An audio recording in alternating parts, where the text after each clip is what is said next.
Welcome to the Cutting Edge Convention, a worldwide movement to revolutionize your life. No more stumbling around in the dark, wasting precious weeks, months, and years trying to figure it out on your own. Get ready for valuable innovations and strategies. And now, here's your host, Marcy Peters, the Age Backward Mentor. Welcome back to the Cutting Edge Convention. I'm your host, Marcy Peters, the Age Backward Mentor. I help smart, successful men and women age backward and not have to age in the typical way that most people age. Isn't that awesome? So today I want to introduce my guest, and we're going to be talking about a really important topic. So this is Sabastian Huynh, and Sebastian is a former Chinese mafia boss, and he has a BA in Human Development and an MBA in International Development. He is an identity evangelist, and we're going to be talking about what that means. And I'm going to put his entire bio up on the screen so that you can go ahead and pause the video and read through it. Sebastian, welcome. Hi there. Thanks for having me. Yay! I'm so excited you're here. Did I say your last name correctly? Perfectly.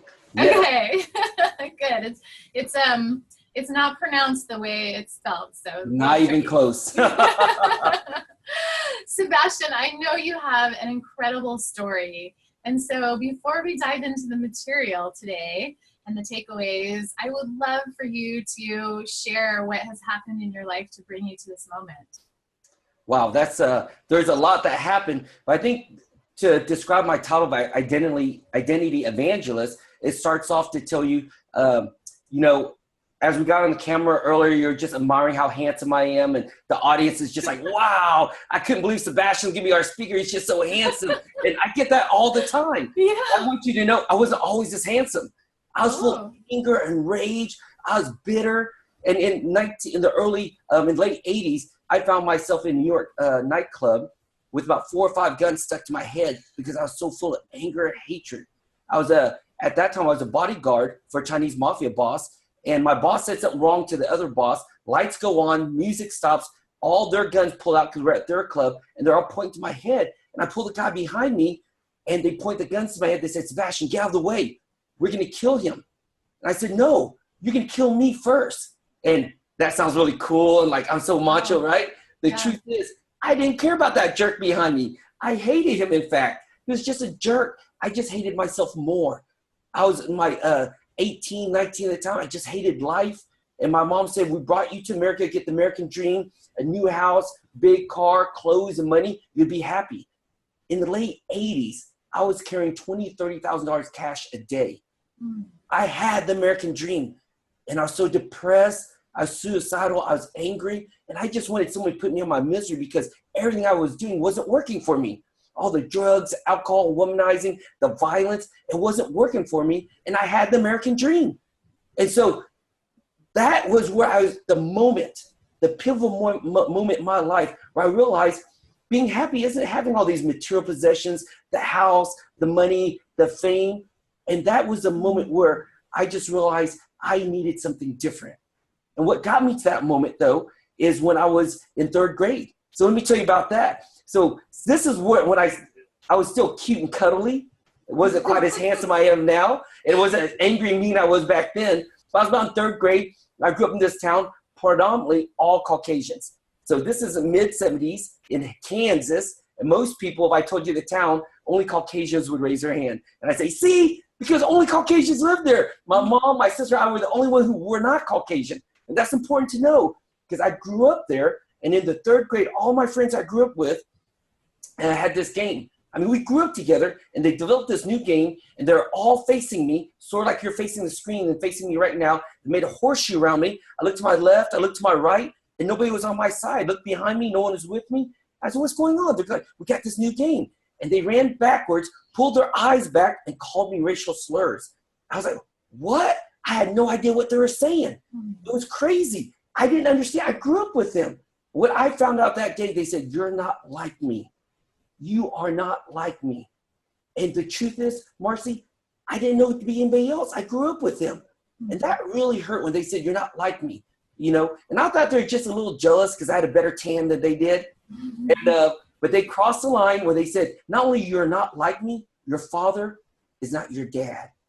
And wow, are you kidding me? I grew up with this guy all my life. Now you're really crossing the line. You're just jealous of my tan. I was like, no way, are you kidding me? And that day I told myself, I'll never want to hear someone say, you're not like me. And that's the day I picked up the mask, I put it on. And I was never genuinely, sincerely myself. And I was always trying to be someone else. And I call that a second-class citizen, because you'll never be first when you're always imitating someone else. And through years of years wearing my mask, trying to be white, black, Asian, Mexican. Oh, I could tell you the stories. They're funny. How I went overboard trying to be all those nationalities, so I would never hear the words again, you're not like me. And how that mask just ruined me. It corrupted me from being who I sincerely, genuinely was. And in fact, I told you that mask got me so angry because no one knew me. And I blamed the world. I was such a victim. I blamed the world. You don't know me. You don't, because I never showed up. I was always acting like someone else. And it got me there that night on the nightclub with all these guns in my head, screaming, asking someone to pull the trigger and die. Well, the short story is I didn't die. I'm here. I made it. So that's just kind of the short story of my mafia background. I go in details on all of it. And you asked me earlier why I wanted to come on the show, what I wanted to share everyone, that once you take off that mask, the world is free. You are free. And you get to create anything, everything you want. And like for you, you champion health. You get to create the health and the lifestyle you want. You get to create the relationships. And so I'm so excited to be here with you and just to share that journey. Thank you, Sebastian, for sharing. That's an amazing, powerful journey. And it sounds like for a long time, your overriding principle was really to fit in at all costs. And then you shifted at a certain point. So tell us more about this mask and what is an identity evangelist. I'm really fascinated by that term. Terrific. Well, the best way to describe the mask is to give you a couple examples. And you'll see how free I am because these examples really show how silly I was wearing a mask. So after we left Kansas, my parents got divorced. I moved to Texas. And when I moved to Texas, now remember, this is mid-70s, a little bit later into late 70s. First time my whole life, I grew up all Caucasians. I thought I was Caucasian, specifically German Catholic. That's the town, all Germans, right? And I thought I was German Catholic. I get to Dallas, Texas, and I saw somebody with a better tan than me. I saw a Mexican, a Hispanic. Okay. And I said, wow, that guy has a great tan, more darker than mine, more crisp and beautiful. And then I couldn't enjoy his tan anymore. I looked at his eyes. I said, but his eyes are broken. They're rounder than mine. See, I learned how to compare. I learned how to be critical because when you're trying to be someone else, you're wearing a mask. You got to be critical and be just like them. You can't be uniquely yourself. And so I saw this Mexican guy. I appreciated his tan for a split second. Then I had to start criticizing the eyes because they're too round. They're not oval, slanted like mine. And then it just didn't work out. And so growing up in a low-income community, just my single mom, my sister and I, we were on welfare and all that. It was all Hispanics in my community, all Mexicans. And I tried to act like a Mexican. I wear Dickie pants and Converse shoes. This is not being cool. Back then, that's what poor people wore. Today, it's retroactive. You pay a lot of money for that stuff. We were embarrassed to wear that stuff back in the days. And so I sold my first pair of Dickies, my first pair of Converse to fit in. I tried to speak Spanish and act like I'm a Mexican. It just didn't work. I made a fool out of myself just so I wouldn't hear those words, you're not like me. So see, a mask is anything you put on so you don't have to take the risk of being authentically, genuinely who you are. And you get to hide behind that mask. You have a default destiny once you put that mask on because you have to be whatever that mask is. And it's not just ethnic mask. We have people watching now who put on a business mask. Oh, because I'm a businessman or a businesswoman, have to act this way or talk this way. And they don't get to be genuinely who they are. They become a second-class business person to whoever they're having a conversation with. We have parents who are putting on a mask and reading books, which are great to get a platform from, but then personalize it, but then trying to be this parent that this book says to be. And the kids don't get them authentically and genuinely who they are. Right. And so we have all kinds of masks we're putting on. So a mask is anything you hide behind instead of being genuine, uniquely yourself. Do you differentiate mask from identity, or do you consider those the same? Well, a mask is a temporary identity because you can put on a mask for a very long time, but it's not your true identity. It's a temporary identity, and it is identity because it's who you associate yourself with for a season. It's who you identify yourself with for a season, but it's not your authentic identity. Okay. Thank you for those examples. You know, a lot of people, you know, almost everyone wears a mask at a certain point in their lives. Yes. And what I see it the most with is my clients who come to me who are sick and have been sick, chronically ill for a long time, and their mask or their identity is as the sick person. Yes. And I went to AA before, NA, SA. I did all the A's. I'm not prejudiced against any of them. And what really got me frustrated is once I got to AA, they said, I'm alcoholic for life. I am alcoholic. I said, no, I'm not. So I'm coming here. I know I'm not alcoholic. Mm-hmm. I just know I'm compensating my alcoholism instead of being responsible for whatever I'm avoiding. Mm-hmm. And I just need some tools. You know, I wasn't a sexaholic. I was just compensating being responsible with sexual stuff and pornography. And I was just, my label is not I am alcoholic, I am a sexual addict. I am not. You know, that's why I'm an identity evangelist. I help people find their unique and true self and give people a reason to reject them. And then they've given them a reason to accept them. Okay, that's beautiful. And Sebastian, how do you do that? How do you transition someone from wearing a mask and maybe something they've had on for years and years and they think that's who they are into their real self?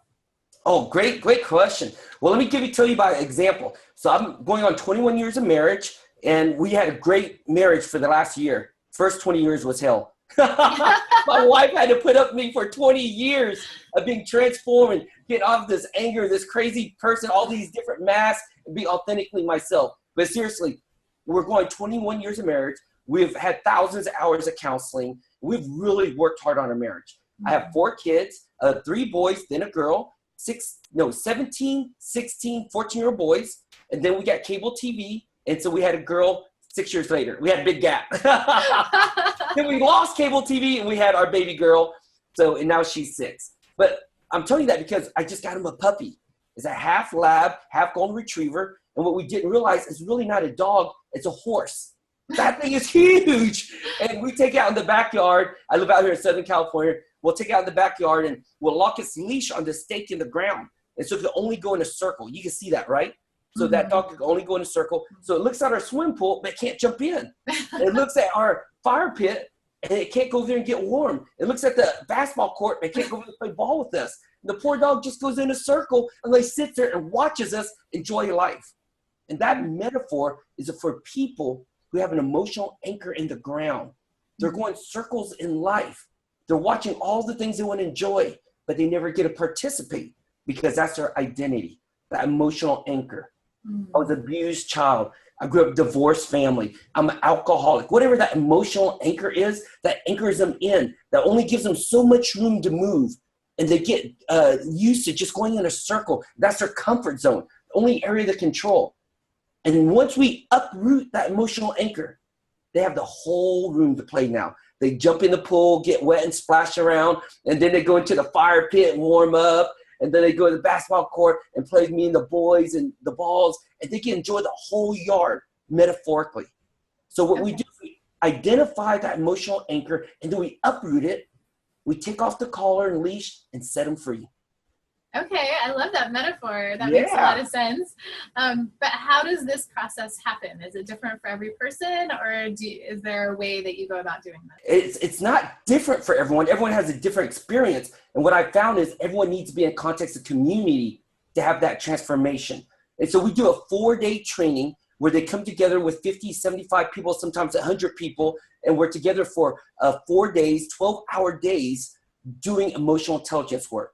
And different emotional intelligence work is that we get into the emotions. We honor, acknowledge the emotions. We do exercises. It's not sit there, notepad and writing. You are engaging. You're doing dialogues. You're doing exercises, triads, and you're in action in emotions to discover your emotions in 4 days. The first day and a half, all we do is look at your history and we see where that emotional anchor came from and we honor it. We never demonize where you came from. It got you here. We have to honor it. We have to say there was a purpose for it, and we redeem that pain, because that's where your power really is in your pain. We redeem the pain, and we rewrite a new story. We write your vision. We get it very crystal clear. Where are you going? Who's going with you? And very important, why are you going there? The driver of it. And then we get a game plan. You have all those people in community giving feedback on your vision and your purpose, and they help you. And then they affirm you in your vision. And then we write your new identity, the identity you're living into. And that's the most exciting part of the whole weekend, because now you're ready for it. And you declare who you are, who you're going to be. And we do this fun exercise. The energy's out of the roof. And by the time you leave there with a clear vision, your energy and your new identity is just blowing up. And you have a community keeping you accountable.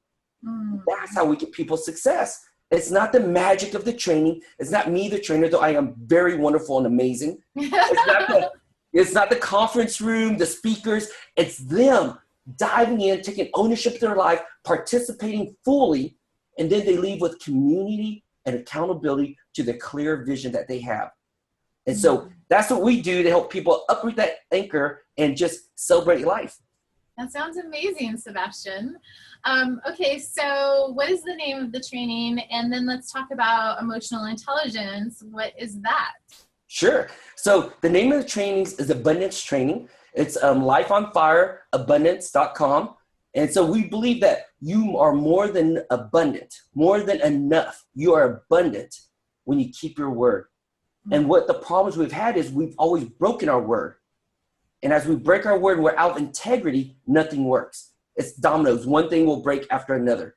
But when you're in your word and you keep your word, you are powerful, trusted, reliable. You have integrity, dignity. People want to partner with you and stand with you.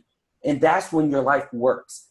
So that's what we do during that training. It's in our identity training, emotional intelligence, is help you stay in integrity through a whole bunch of exercises and stuff. So emotional intelligence is really simple. I mean, we don't have to overcomplicate it. It's being in tune with your emotions, getting them before they get you.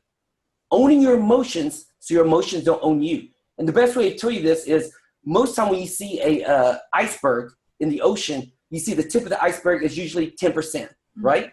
90% is underneath the waterline. But 10% doesn't tell you where the iceberg, it doesn't drive where the iceberg's going. It's just telling you where the iceberg's going. The 90% under the water drives where the iceberg goes.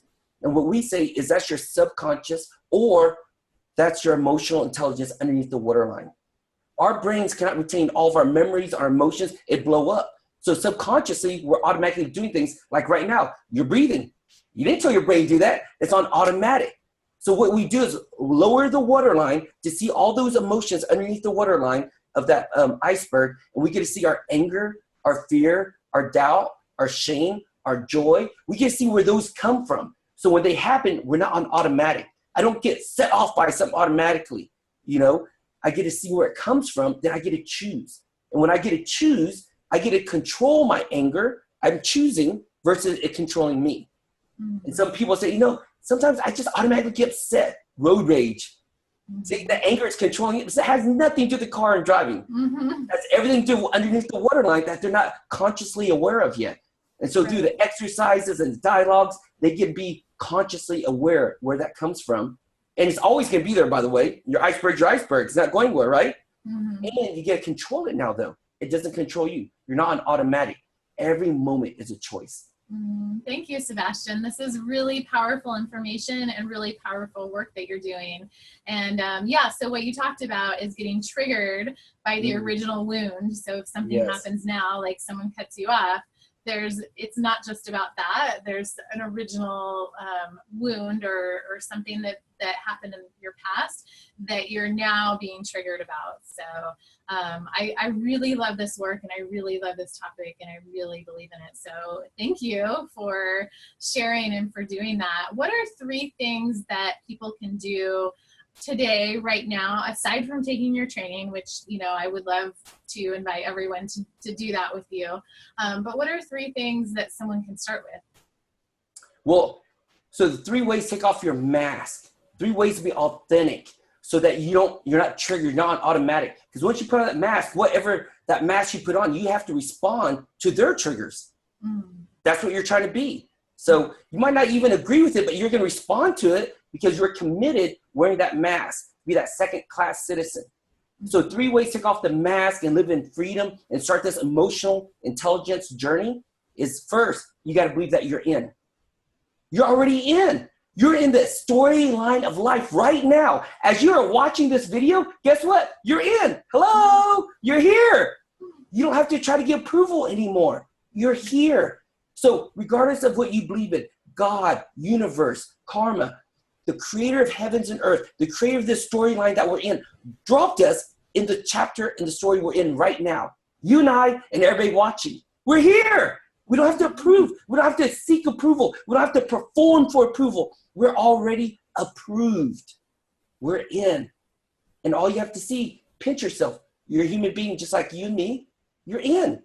So isn't that liberating that we don't have to be in performance mode? We don't have to seek approval. We're already approved. So from that way of being already approved, you're already approved. What do approved people do? And you just work from there. Instead of doing so you can have and then one day be approved. Because that's the truth is you can never do enough to have enough and then be approved. Because all you have to do is look left and right. Someone else bought a newer car than you, a newer dress, a different hairstyle or hair period. You know what I mean? And you're always doing. And that's death salvation because you're working, trying to get approval. So first you gotta know you're already in. So be approved. Do approve people do. Have what approved people have.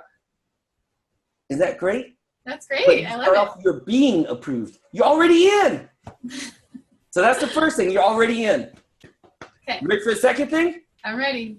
All right. The second thing, you're already in. Second, you count. You already count. You are an inspiration. You count. Because if you weren't here right now, who would be making this video for? Right. Right? You count. And have you ever been to a party like, man, I wish so-and-so was here. This really is not the same without them. We say that about other people, and other people say that about us.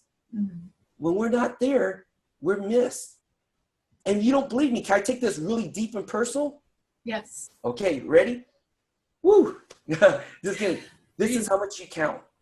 You count so much. When you're gone, you're missed. My mother passed away unexpectedly. In the lifestyle I used to live before, very violent. People would die. I mean, I just said bye, and you hear gunshots and they're dead. I mean, within seconds. We've had people who committed suicide. And now that they're gone, our heart hurts and longs because we can't ever talk about them again. We can't talk with them again. See, we count. Until we really believe that we count, that we're inspiration. And I know you already know the word inspiration means in spirit. That we connect and touch people in their spirit, the deepest part of them. That we're an inspiration. We count. So when we have a bad day, guess what? When I have a bad day, my whole family's like hiding. I influence everybody in my family, my friends. If I have a great day, I lift everybody up. I count. So that's what people got to realize, is that you and I, all of us, we count. Yeah, and there's this ripple effect that goes out and we don't even know it. We can't always see it or recognize it, but it's there. That's right. So first, you got to believe that you're already in. You're already in. You're already approved. Stop performing for approval. 2, you count. So just think, if you really believed you count, how would you show up to every conversation? Every meeting, everywhere you go. Look how you would show up because you count. You know you cause that ripple effect, either joy and excitement or anger and sadness. But you count. That's powerful, isn't it? So when, I'm not going to go to that party. I'm not going to that network meeting. I'm not going to go X, Y, and Z. Because who you focus on, yourself. But if you believe you count, you're going to go and you can bring excitement, joy, and you can impact with the ripple effect wherever you're going. Yes. Is that cool? It helps you get off the couch, that's for sure. And here's the third one. You're in, you count, and you can. You can do because whatever's on your heart is on your heart. You can. You could do it. And you know what? There's 1,000 speakers out there. Look at Marcy. She's the greatest health reversing age fitness person in the world. I mean, we could make up all kinds of stories why I'm not going to do it because you're already there. But here's the truth. You and I are a masterpiece. There's not anyone exactly like us. Even identical twins are not exactly alike. Mm-hmm. So whatever we choose to do, we can do it so uniquely and wonderfully different than everybody else. And so here's how I like to tell people this. Watch this. You are so unique. You can. What you choose to do is so unique and different from everyone else. If you allow yourself to be fully yourself, because you're 1 out of 400. Wait, no. 1 out of 4,000, no. 1 out of 400 million. You are 1 out of 400 million sperm that made it to the egg, touched it, said, you're it. Right. And there you are. 1 out of 400 million. You made it. You are you, and no one else is like you. Isn't that exciting? Mm-hmm. Uniquely and wonderfully created. No one else is like you. You're a masterpiece. And that's why the passion in your heart is your passion. I don't care if all of us want to become doctors. We're all going to be different types of doctors. Lawyers, internet marketers, speakers, authors. There's more than enough room for all of us to have a book on the same bookshelf, have speaking on the same platform. That's why I love what you're doing. You're giving a platform for over 40 speakers and passionate people about their product. I love what you're doing because we can. We can. We came up with the idea. Isn't that amazing? It's totally amazing. And even if some of the speakers are talking on the same subjects, what they bring to the conversation, the way they bring it to the conversation is different. So yeah, everyone has their own unique gift. I really believe that too. Because they're 1 out of 400 million. The sperm that made it. Yay! Uniquely, wonderfully created, a masterpiece. None other. One of one. Done. Isn't that cool? So that's the 3 ingredients. Take off your mask. You got to know you're in, you can, and you count. Okay. And when people really embrace that and live that way of being, then your way of doing flows from it. But it starts with that way of being first. I love that. Thank you, Sebastian. Oh, well, right here and now, you've already changed so many lives just with that message. And even if you've heard the message before, you haven't heard it the way Sebastian told it. And reinforcement is always good. That's part of, changing the mindset and getting to that unconscious. So, Sebastian, is there anything else that we need to touch on around this conversation, around this topic? Well, I really want to emphasize, like you said, repetition helps you get affirmation that you're on the right track. And I want to emphasize, you have to do your transformational journey in context of community.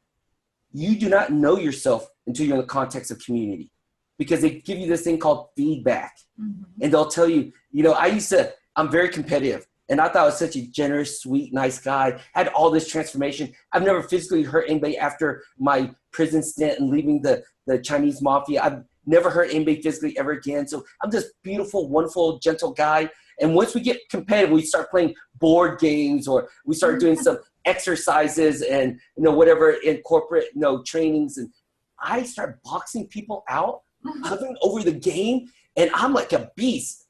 I don't care about people. I use people to accomplish the mission. And I still thought I was a great guy. We debriefed the exercise like, Sebastian, do you know you boxed us out? And you talk down to us. Yeah, our team won and you led us, but we feel yucky afterwards. And I wouldn't know that unless I'm in the context of community. Committed people who care about me, who want me to live in context of my vision. I was committed to being a great leader who developed other leaders. I'm not committed to talk down to people and be win at all costs, especially at the humility and expense of others. And they had to tell me that. So your transformational journey first is in the context of community.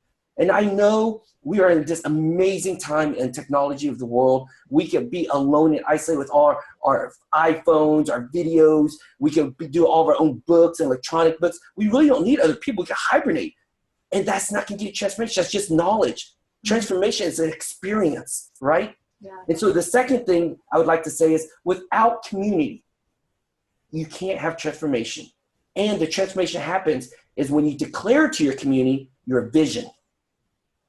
If you don't tell people you're going to lose 20 pounds, no one's going to hold you accountable. You'll never lose that weight. You never tell people your commitment to buy that new car, get that new job, start that new business. Nobody can hold you accountable. And you get the permission to fail and never tell anybody. And tell yourself, though, I told you you couldn't make it. You get permission to beat yourself up.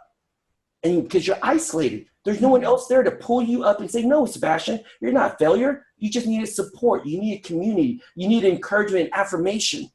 Mm-hmm. And so the transformational journey is it starts off with a clear vision. Give people a reason to reject you. And then you've given them a reason to accept you. Because not everybody cares about personal transformation and their own personal identity. Sebastian, I got that. I'm ready for something else. See, they have a reason to reject me for. I don't want to do your 4-day training. You know what I mean? Run around, yelling, screaming, crying. Who wants to do that? I give them a reason to reject me. But the ones who want it have a reason to accept me now. They know what I stand for, what my commitment is. Then start off with a vision. After your vision, get your community. That's where transformation happens. Clear vision, context of community, because the community keep you accountable. Mm-hmm. Beautiful. Thank you, Sebastian. I love that. Sebastian has a free gift. Why don't you tell everyone about that? I have a free gift for you. So I'm going to give you a download sheet. It's a PDF, and it's going to get you started clearly on your vision. It is the core of what I teach you how to get your vision. So all you have to do is fill out that vision form. And now if you already have I know what vision form is and all that, then you're being certain. And when you're certain, you're not curious. You're not going to grow and learn. So be teachable, be open. Remember, my sheet is different because it's mine. Sebastian made it, right? And so I'm going to walk you through it on that worksheet. After you complete the worksheet, you're going to call me. And when you call me, I will give you free 30 minutes coaching on your vision statement. I'm going to tell you where you're going, who's going with you, and most important, why are you going there? Because if you could tell people why you're going there with an emotional tug, with a connection, guess what? They'll go with you. But most of the time we sound so mechanic and dry, and people don't connect with our hearts. Because I tell people, know why I make leaders? Because I'm being what was missing for me growing up. With a single mother, this kid running around the streets, no one invested in my leadership. And when I got finally invested in my own leadership, I said, how can we have more people do that around the world? And I made a commitment to invest in other people's leadership and being what was missing for me so that no one has to do this leadership journey alone. That's my why. And I think people connect to that. We want to stand with one another. So go to standspeech.com, standspeech.com, download the PDF, and there's just pick a date on the calendar, and we'll do a 30-minute free coaching. Sebastian, thank you. That's so generous of you. So standspeech.com, I'll have the link for you, and fill out your vision form, get clear on what you're doing, where you're going, what you stand for. This is all so, so important, because in life we say, I want this, and we're over here, and it's like, but how do you get from here to here? And Sebastian is offering you a way, and he's offering to speak with you. So that's super generous, and not everyone does that. So, and then Sebastian's named website is sebastianwhyn.com, and I'll include that as well. Sebastian, thank you so much for being here at the Cutting Edge Convention. Well, thank you so much for having me. Yes, and to everyone who's here today, I just want to give you a big thank you for making time for yourself, making time for this information, and for being part of my community. And I am looking very forward to seeing you again next time to have innovations to revolutionize your life. Bye for now. Thank you for being part of the Cutting Edge Convention. We don't want you to miss a single valuable session. To have the entire event available to you at any time, purchase the package now before the event ends. That's when the price goes up. And watch your emails to get your next steps from Marcy.